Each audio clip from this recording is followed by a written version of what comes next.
Hello guys, welcome to Edugrow juniors. So आज हम पढ़ने वाले हैं हमारा चैप्टर 4 सिंपल इक्वेशंस।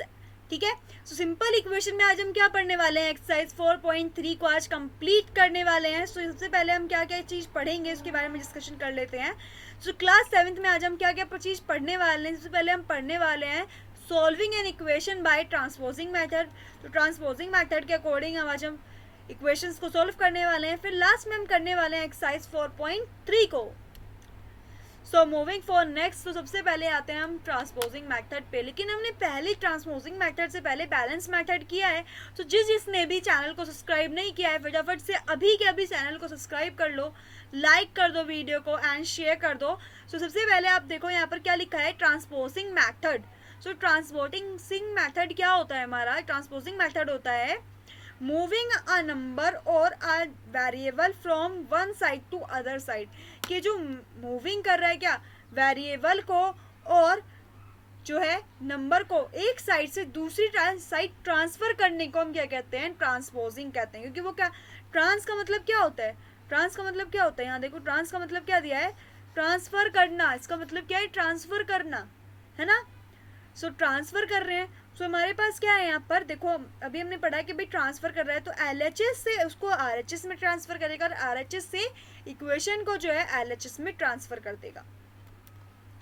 सो देखो यहाँ पर क्या है हमारे पास, 12y minus 2 is equals to 4, है ना। तो क्या करेगा ये, 12y is equals to 4, minus की जगह क्या आ जाएगा, +2। सो 12y इज इक्वल्स टू क्या आ जाएगा हमारे पास, 6।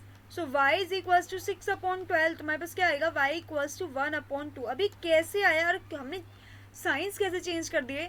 तो ट्रांसपोजिंग मेथड का रूल क्या है, रूल ऑफ ट्रांसपोजिंग मेथड, कि जब ये क्या करते हैं, एक दूसरे का इंटरचेंज करते हैं, दोनों एक दूसरे की ट्रांसफर करते हैं, तो जो प्लस है वो माइनस में कन्वर्ट हो जाता है ना, और जो माइनस है वो प्लस में कन्वर्ट हो जाता है। डिवाइडेशन जो है वो मल्टीप्लाई में हो जाता है, मल्टीप्लाई जो है वो डिवाइडेशन में कन्वर्ट हो जाता है। ठीक है, इसी तरीके से माइनस जो है प्लस में कन्वर्ट होगा जब इधर से प्लस जो है माइनस में होगा, और डिवाइडेशन जो है हमारा मल्टीप्लिकेशन में होगा, और मल्टीप्लिकेशन जो है वो डिवाइडेशन में होगा। सो अब हम करने वाले हैं क्वेश्चंस। तो क्वेश्चन करने से पहले मेरा एक क्वेश्चन आप लोगों सब लोगों से, कि हमने ट्रांसपोजिंग मेथड पढ़ लिया, ठीक है, हमने बैलेंस मेथड पढ़ लिया, तो दोनों में क्या डिफरेंस है, दोनों में डिफरेंस क्या है, कि भाई ट्रांसपोजिंग मेथड में और बैलेंस मेथड में डिफरेंस क्या है। हमने क्या डिफरेंस देखा, कि देखो बैलेंस मेथड जो है वो हमें बताता है कि भाई LHS जो है वो इक्वल्स टू RHS होने चाहिए, दोनों एक दूसरे के इक्वल होने चाहिए। बट इसने कुछ ऐसा कहा नहीं ना, इसने कहा कि भाई ये दोनों एक दूसरे के इंटरचेंज हो जाएंगे, तो यहाँ पर इक्वालिटी होने का सवाल ही नहीं उठता, है ना। सो चलो हम यहाँ पर क्वेश्चन फर्स्ट देखेंगे। तो क्वेश्चन नंबर फर्स्ट में हमें क्या दे रखा है, हमें दे रखा है 2y plus 5/2 is equals to 37/2। तो यहाँ क्या करेंगे, transpose method, 2y is equals to 37/2 minus 5/2, तो एलसीएम ले लेंगे। तो यहाँ आ गया 2y is equals to 237 minus 5।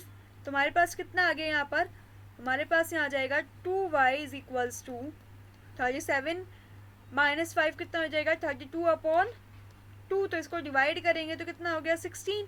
तो यहाँ पर हमारे पास कितना आ गया, 2y is equals to 16। So y is equals to कितना हो जाएगा, 16/2। So y is equals to कितना हो जाएगा हमारे पास 8। तो y की वैल्यू क्या आ गई, हमारे पास 8 आ गई।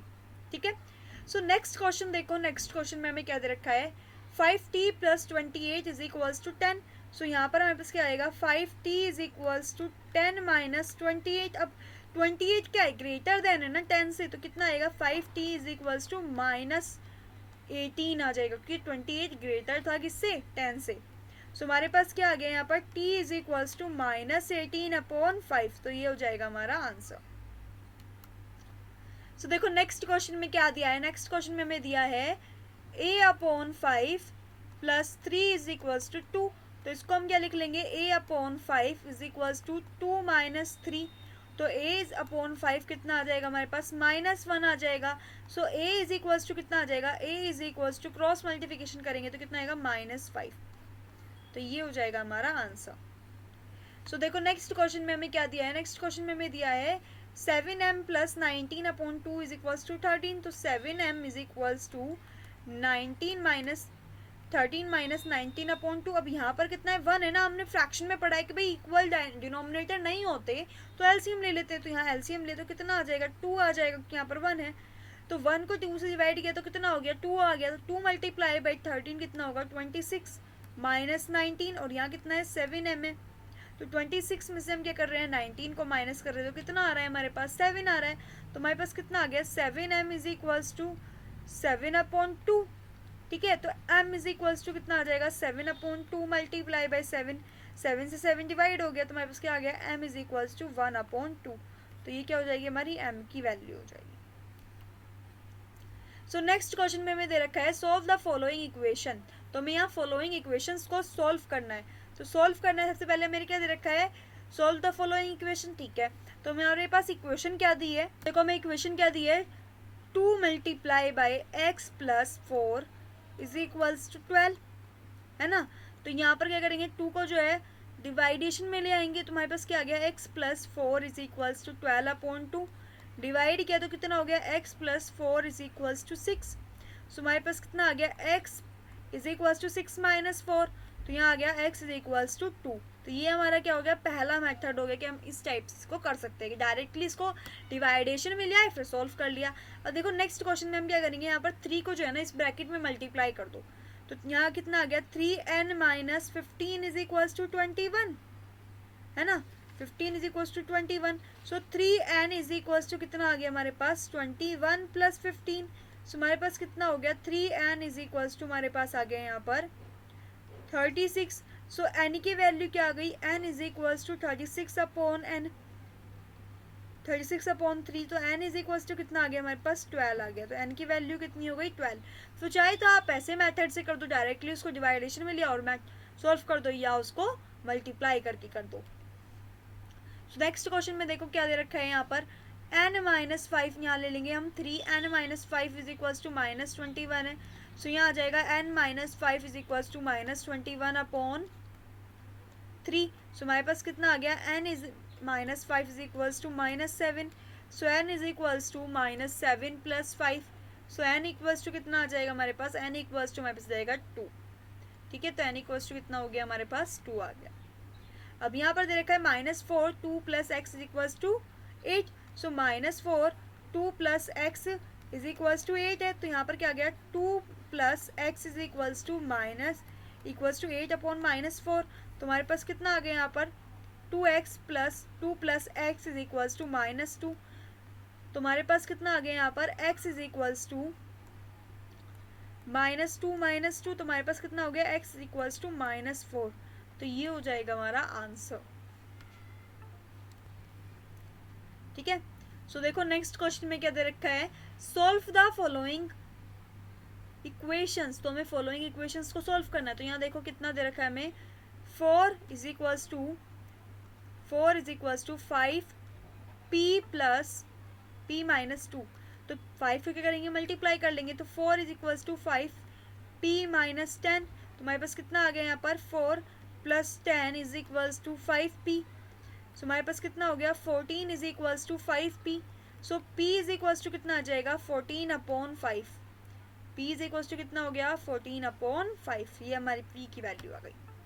अब नेक्स्ट में हमें दे रखा है -4 is equals to 5 p minus 2. तो यहाँ पर मल्टीप्लाई कर लो, -4 is equals to -4 is equals to 5p minus 10. तो हमारे पास कितना आ गया, -4 plus 10 is equals to -4 + 10 = 5. So p, तो हमारे पास कितना आ गया यहाँ पर, 6 is equals to 5p. So p is equals to कितना देगा, 6/5. तो ये हमारा क्या हो जाएगा, आंसर हो जाएगा.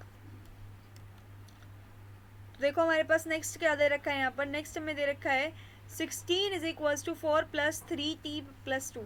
तो पहले क्या करेंगे, 16 - 4 इज इक्वल्स टू 3t + 2. तो हमारे पास कितना हो गया यहाँ पर, हमारे पास आ गया 12 इज इक्वल्स टू 3t + 2. तो हमारे पास कितना आ गया, 12/3 is equals to t + 2. So यहाँ हमारे पास आ गया 4 is equals to t + 2. So t is equals to 4 minus 2, तो हमारे पास कितना आ गया, t इज इक्वल्स टू 2. ठीक है. सो नेक्स्ट क्वेश्चन देखो, नेक्स्ट में हमें दे रखा है 4 plus 5 p minus 1 is equals to 34. So p minus 1 multiplying by 5 is equals to 34 minus 4. So 5p minus 1 is equals to 30. So हमारे पास कितना आ जाएगा यहाँ पर 30 upon 5 is equals to p minus 1. So p minus 1 is equals to 6. So p is equals to 6 plus 1. तो यहाँ कितना आ गया, p is equals to 7. तो हमारे पास कितना हो गया, p is equals to 7. So next question में दे रखा है 0 is equals to 16 plus 4m minus 6. तो क्या आ रहा है यहाँ पर 16 equals to 0 is minus 16 is equals to 4m minus 6. तो यहाँ आ गया minus 16 is equals to 4m minus 6. So minus 16 upon 4 is equals to m minus 6. So minus 4 is equals to m minus 6. So m is equals to minus 4 plus 6. So m is equals to 2. तो हमारे पास क्या आ जाएगा, m is equals to 2. So देखो next question में क्या दे रखा है, construct 3 equation starting with x is equals to 2. क्या हमें 3 ऐसी इक्वेशन कंस्ट्रक्ट करनी है जो स्टार्ट किससे होती हो, x is equals to 2 से. सो देखो हमारे पास यहाँ पर कंस्ट्रक्ट करने के लिए दे रखा है कि 3 equation start with x is equals to 2.